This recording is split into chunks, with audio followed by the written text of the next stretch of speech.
Evet. Makinayı test etmelerimiz, denemelerimiz devam ediyor inşallah. Evet, geç abi. Evet.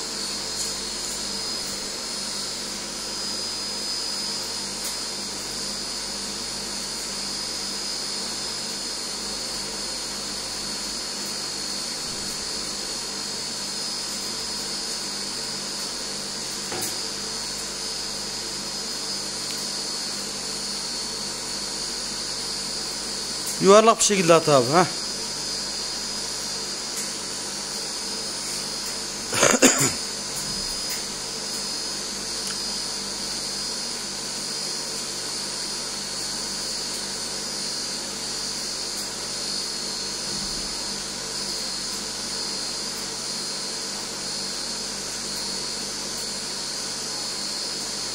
Evet.